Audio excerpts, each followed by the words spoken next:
this new year. There's certainly no shortage of issues to be talking about. You and I have been engaged in fruitful discussions, I believe, about how we address health coverage for millions of Americans that are looking at dramatically higher costs in many cases, and recognizing that there's a pretty short window here in front of us. And in fact, for many, it feels like that window is already closed, but we've got work to do in that account. We certainly have work to do on the appropriations bills for fiscal year 2026. We've got a looming deadline of January 30 that is fast approaching, and I think it's good news that we'll be able to begin that process to advance this next minibus, these three bills, my Interior Subcommittee Appropriations, as well as CJS and Energy and Water, be able to advance those.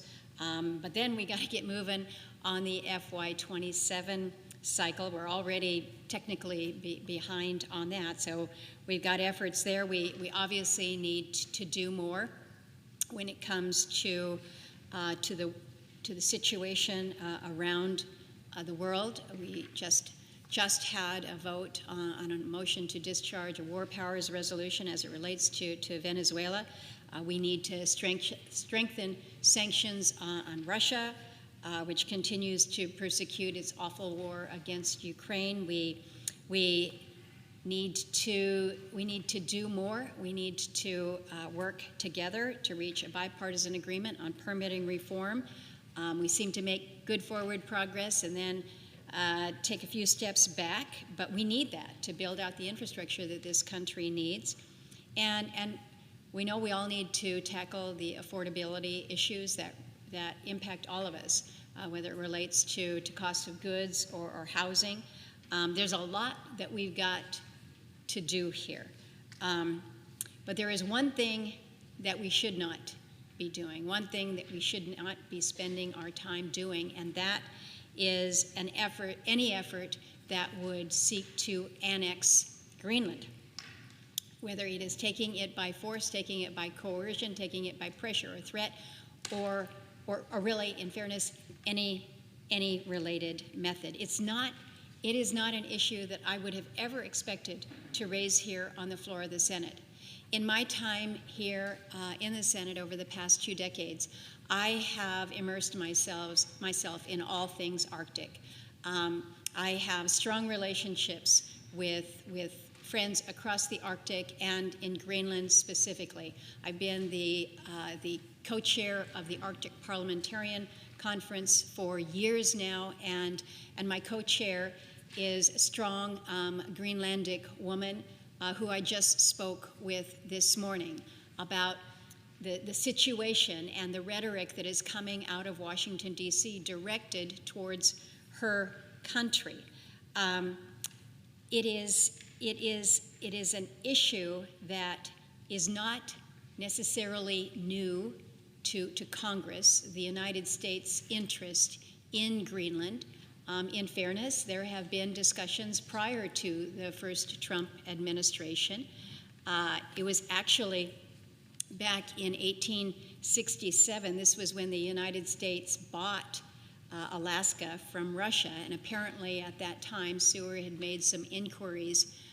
Seward was the Secretary of the Interior at the time, made some inquiries about Greenland, but the Congress wasn't interested in doing anything about it. And then in the Taft administration, there was a land swap that was proposed. So this was back in 1910. It was rejected by Denmark. And then apparently there was actually a formal offer made back in 1946 at the outset of the Cold War in the Truman administration, where there was actually an outright offer, $100 million, as I understand it, in gold to buy Denmark. That was what it was reported as, but that was, again, rejected by Denmark. But it was at this time where we moved from the discussion about how do we take, or how do we buy, or how do we trade, into one that was based on on relationship and shared mutual interest in national security and working with Greenland and the Kingdom of Denmark to ensure that military assets could be based at Thule at the time, now called Pittavik Air Base Station.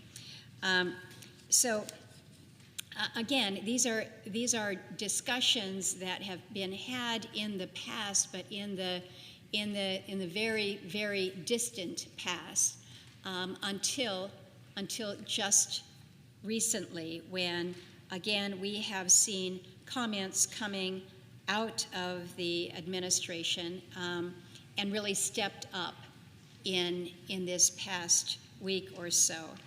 And it's one thing to have a discussion, it's one thing to have a conversation, but instead what we're hearing is some pretty aggressive rhetoric from the Trump administration and some members of Congress. And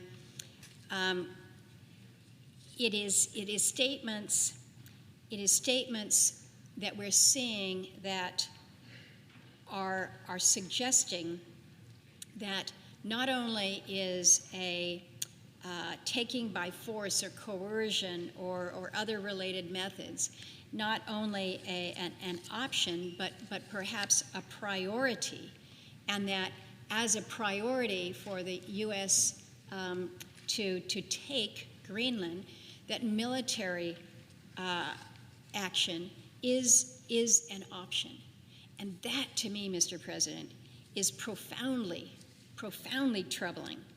And so I think most of us want to be able to just not only quiet that, but just make clear that that is not only not going to happen, it's an option that has been taken off the table. And I wish that I could say that we had received that kind of a reassurance, but to date we haven't had that assurance. Now, to be fair, the Secretary of State has recently stated that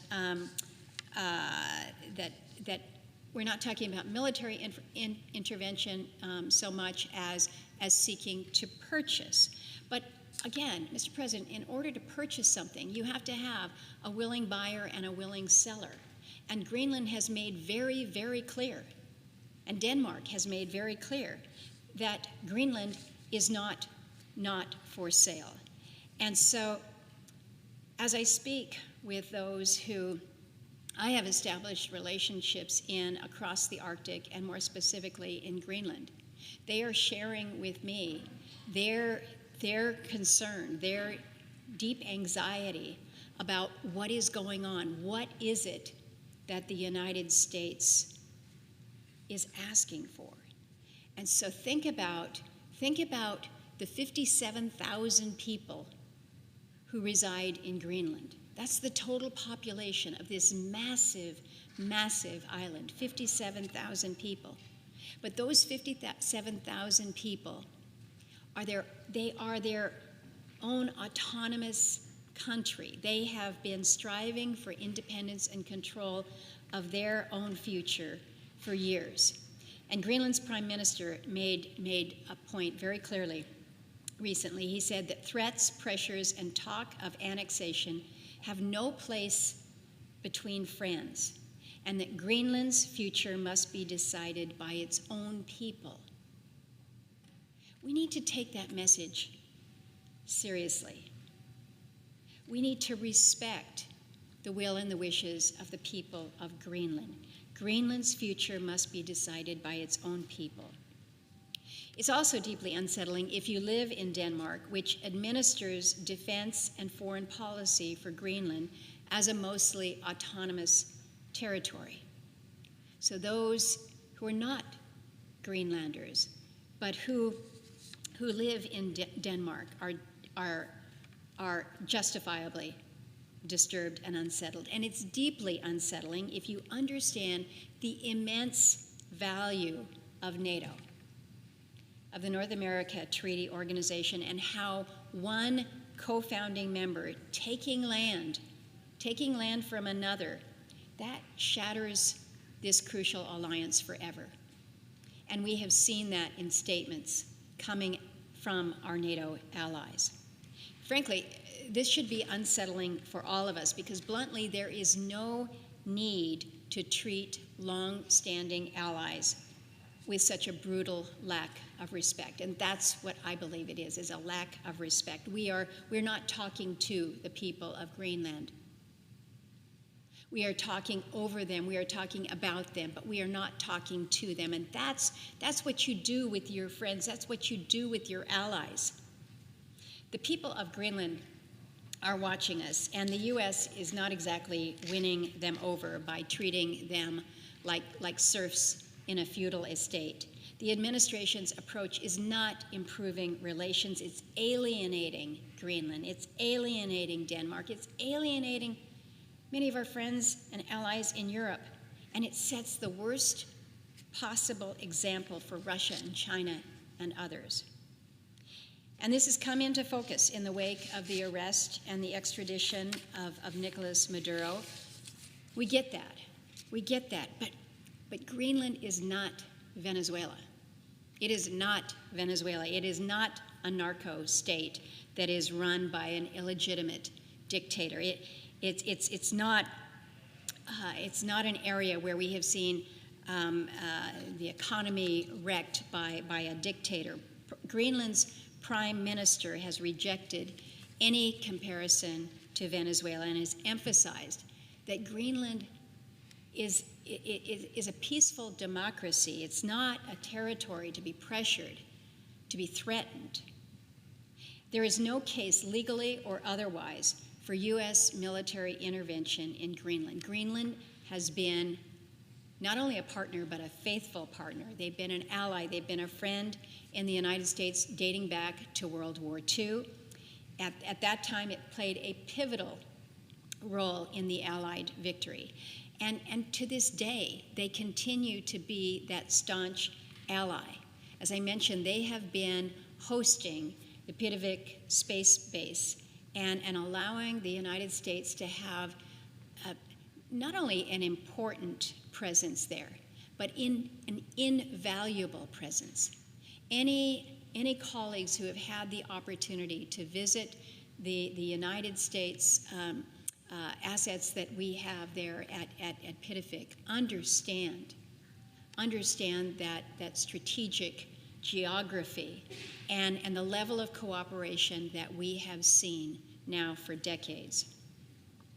I was in Greenland just a couple months ago, had an opportunity to meet with the new Greenlandic Prime Minister and President, and he wanted to know, he says, what is it that the United States wants? What are they seeking? There's this talk about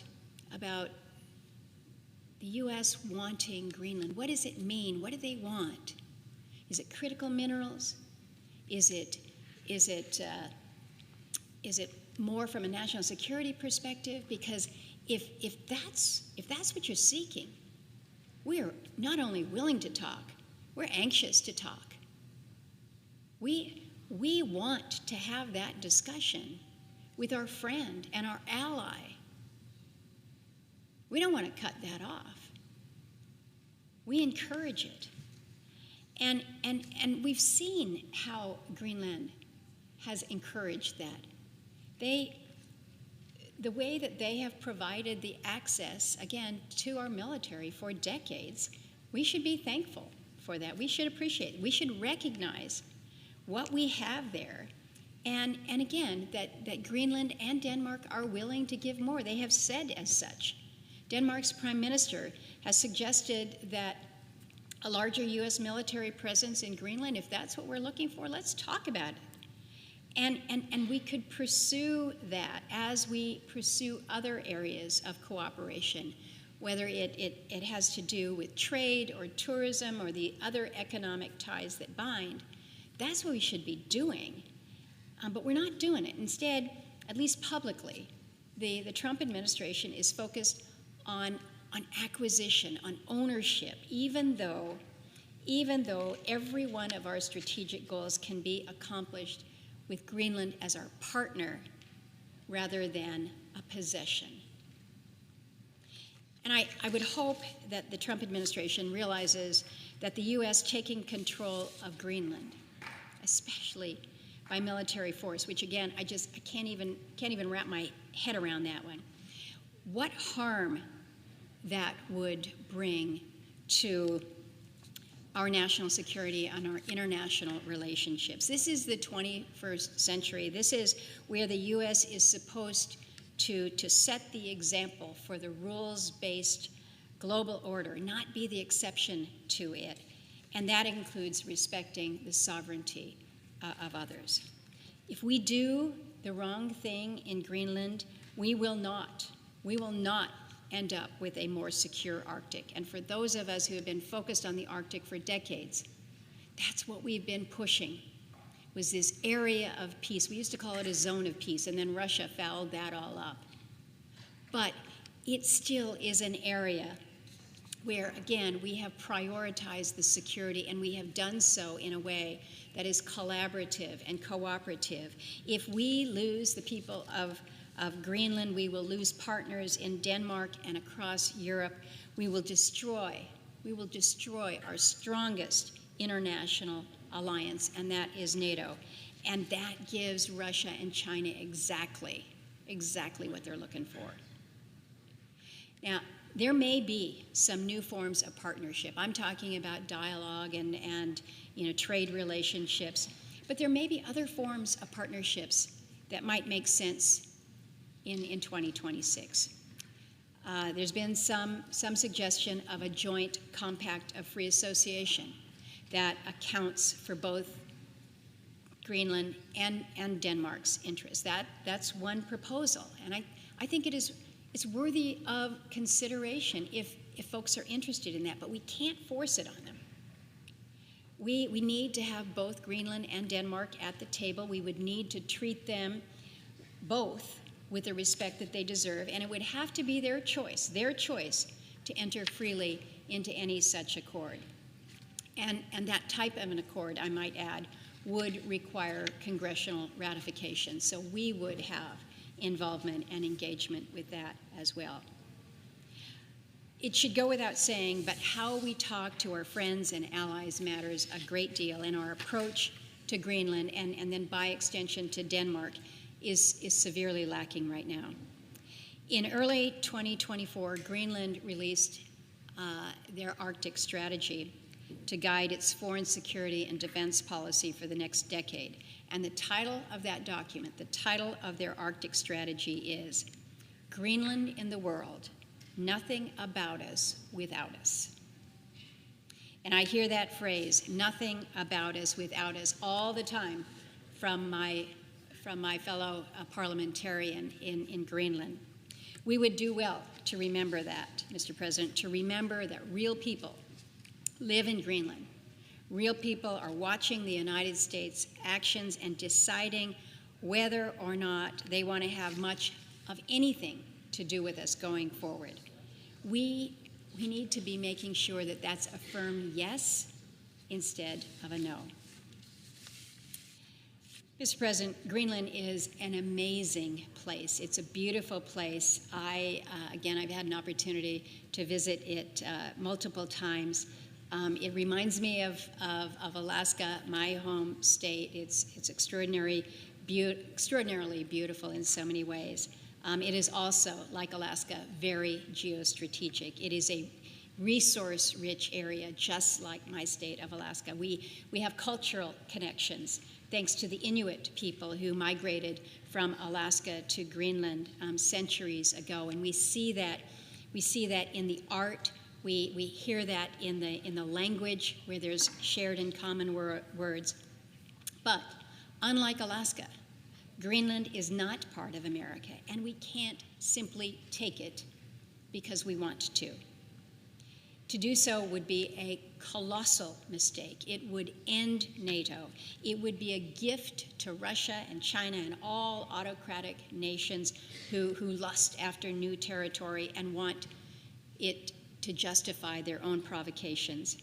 And again, It's not necessary. It's not necessary given the decades-long, still strong partnership that we have with Greenland. Again, a country who is willing to work with us diplomatically, militarily, and otherwise. I'm proud of the Alaskans who have really worked to enhance the relationship between my state, the state that causes the United States to be called an Arctic nation, and the country of Greenland.